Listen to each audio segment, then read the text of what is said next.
नमस्कार, भारत एक्सप्रेस देख रहे हैं आप। आपके साथ मैं हूं उज्जवल मिश्रा। और बिहार में जिस पल का इंतजार था वो घड़ी आ गई है और आज 8 बजे से मतगणना शुरू होने वाली है। और उससे पहले बिहार में बीते तमाम दिनों सियासी संग्राम चलता रहा और उसके बाद आज हर नेता अपनी अपनी जीत का दावा कर रहा है। लेकिन बिहार का ताज किसके सिर पर होगा, ये आज 10 बजे के बाद से रुझानों में पता लगने लगेगा और लगभग 2-3 बजे तक स्थिति पूरी क्लियर हो जाएगी। आपको बता दें कि 8 बजे से मतगणना शुरू होगी।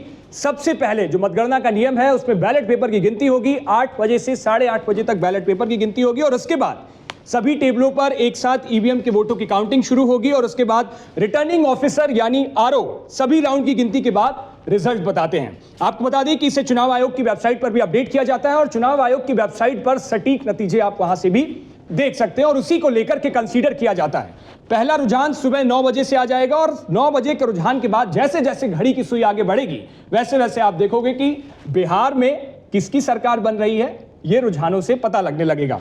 चुनाव आयोग ने पूरे 38 जिलों के लिए 46 मतगणना केंद्र बनाए हैं। अब आप सोच रहे होंगे कि वैसे तो एक जिले में एक मतगणना केंद्र होता है और उस मतगणना केंद्र में सारी विधानसभाओं की गिनती होती है, लेकिन 38 जिलों में 46 मतगणना केंद्र बनाने का मतलब है कि कई जिले ऐसे हैं जहां पर दो से ज्यादा भी मतगणना केंद्र बनाए गए हैं।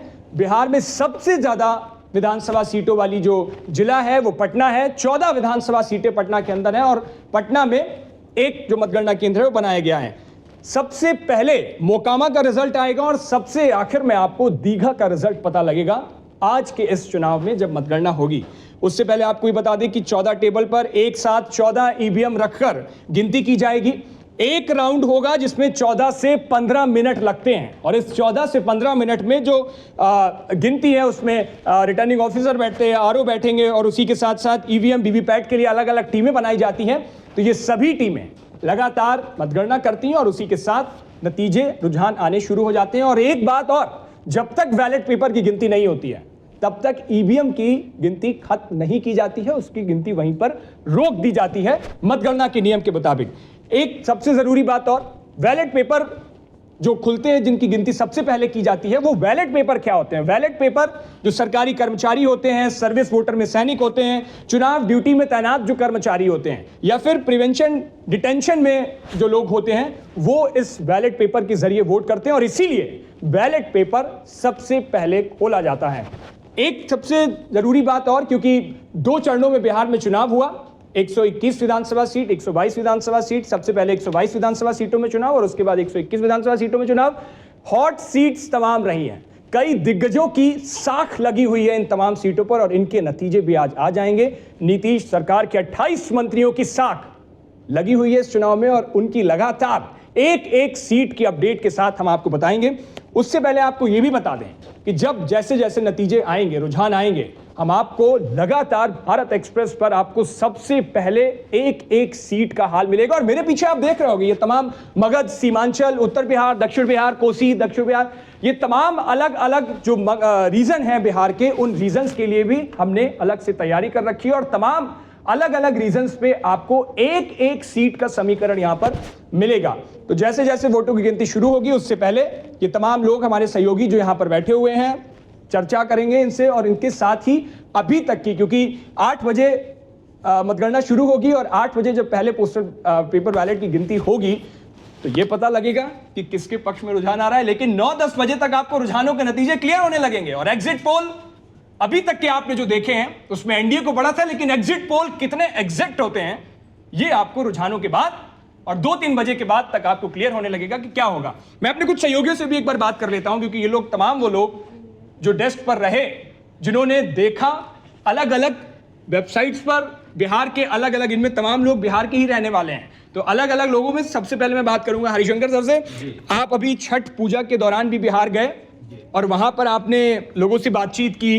मुजफ्फरपुर आपका जो जिला पड़ता है, गृह क्षेत्र है आपका जी। ओवरऑल अगर मैं बात करूं इस पूरे चुनाव को और नतीजों को, तो कैसे देख रहे हैं आप? देखिए, मुझे लगता है कि इस बार पूरे चुनाव में सबसे खास रहा, हालांकि पिछले बार भी महिलाओं ने बहुत ज़्यादा भागीदारी दिखाई। 71% महिलाओं मतलब उनका प्रतिशत रहा है उनकी चुनाव में भागीदारी, और पिछले बार के मुकाबले इस बार जो मतदान हुआ है वो लगभग 9% ज़्यादा है। तो इसका भी एक चुनाव के नतीजों पर असर पड़ेगा। दूसरा है कि पिछले चुनाव में बहुत सारी सीटें कम मार्जिन से हार जीत का फैसला हुआ था। इस बार मुझे लगता है कि वो नौबत नहीं आएगी। हार जीत का मार्जिन जो है वो ठीक ठाक रहने वाला है। इसके अलावा जो चुनावी मुद्दे थे, इस बार तो चुनावी मुद्दे ही छप्पर फाड़ हो गए, क्योंकि हर घर को सरकारी नौकरी, तो इधर 1 करोड़ नौकरी। अब सबसे बड़ी बात है कि किसमें जनता भरोसा करेगी, वो तो 10 बजे के बाद किसमें जनता भरोसा करेगी, सबसे इंपॉर्टेंट, क्योंकि चुनावों में मुद्दों की बयार थी और सभी पार्टियों के घोषणा पत्र जब आपने अलग अलग दलों के देखे तो उसमें सिर्फ मुद्दा एक ही था, विकास, रोजगार की बात, और तमाम जगहों पर मुफ्त की रेवड़ियां, जिसे तमाम चुनावों में एक वर्ड कोट हुआ है, मुफ्त की रेवड़ियां। इस मुफ्त की रेवड़ियों की भी बात हो रही थी। पूजा भी मेरे साथ है। पूजा लगातार अलग अलग जगहों से देख रही थी और जब मैं ग्राउंड रिपोर्ट भेज रहा था तो उसको फिल्टर पूजा ही कर रही थी। पूजा, इस पूरे चुनाव को लेकर के कैसे देखा आपने? अगर मैं पार्टी वाइज बात करूं तो हर किसी के पास एक ही था, चाहे वो वोटर अगर वोट करने जा रहे हैं तो उनका ये था कि विकास विकास विकास। अब किस तरह के विकास की बात हो रही थी ये तो कोई वोटर कहने के मतलब उस पर था ही नहीं कि हम कैसा विकास चाहते हैं। लेकिन जो हम निचले इलाकों में जाएं तो सड़क हो गया, पानी हो गए, चाहे बिजली हो गई, उस सब की परेशानी से तो लोग जूझ ही रहे हैं और उनका लगातार है। कहीं से ये भी बात सामने आ रही थी कि भाई एनडीए की सरकार है, लेकिन हमें एनडीए की ही सरकार चाहिए क्योंकि वही विकास करा सकती है। कई लोग और दूसरी पार्टियों पर भी भरोसा जता रहे, जैसे इस बार जो महागठबंधन निकल कर आया है, पहले से ही है लेकिन इस बार एक अलग रूप में दिखाई दे रहे हैं तेजस्वी यादव, और उन्होंने जैसे कि सीएम कैंडिडेट के रूप में भी फाइनली सामने आए। आपको पसंद है तेजस्वी? नहीं, पसंद तो नहीं है पसंद तो नहीं है तेजस्वी, लेकिन फिर कौन इस पसंद बार है? मुझे ऐसा लगता है पसंद की तो कोई बात ही नहीं है ना। मैं अरे एक तो अपनी पसंद होती है ना, कोई तो नेता पसंद आता है ना। नहीं, ये पसंद मैं थोड़ी देर बाद ही बताऊंगी, अभी नहीं बता सकती। लेकिन मुझे ऐसा लग रहा है कि जनसुराज की भूमिका बहुत अहम रहने वाली है कि वो ठीक है। किसके साथ मिलकर सरकार बनाते, क्योंकि अकेले तो नहीं बना और पाएंगे। इस बार मैं आपको बता दूं कि बिहार में वोटिंग भी बम्पर हुई है, छप्पड़ फाड़ वोटिंग जिसका जिक्र हो रहा था, और महिला वोटर घरों से निकले हैं और महिला वोटरों ने अपनी अहम भूमिका इस बार बिहार के चुनाव में निभाई है। रोमा भी मेरे साथ है। रोमा लगातार फिल्टर कर, जैसे पूजा तो मैंने आपको जिक्र किया ही, रोमा यादव हमारे साथ है। रोमा, इस बार बम्पर वोटिंग महिलाओं ने की, पहली बार, मतलब बीते कई चुनावों में हमने देखा, और इस बार की जो वोटिंग परसेंटेज जब हमने देखा तो वो परसेंटेज बिल्कुल अलग था और अनएक्सपेक्टेड। फर्स्ट फेज से ज्यादा सेकंड फेज में वोटिंग हुई है। बिल्कुल उज्जवल, सही कह रहे हो कि इस बार वोटिंग बहुत ज़्यादा हुई है। हर साल कह रही हूँ, जब भी बिहार के चुनाव होते थे तब इतनी वोटिंग नहीं होती थी, लेकिन इस बार जनता बहुत ज़्यादा जागरूक है और वो चाहती है कि बदलाव हो। और कितना बदलाव होगा ये तो आज पता ही चल जाएगा, क्योंकि अब शुरू हो गया है, सारी चीज़ें शुरू हो गई हैं। लेकिन देखते हैं कि कौन जीतता है। तो कौन जीतता है वो तो ठीक है, लेकिन ये बताइए केकर बनी सरकार?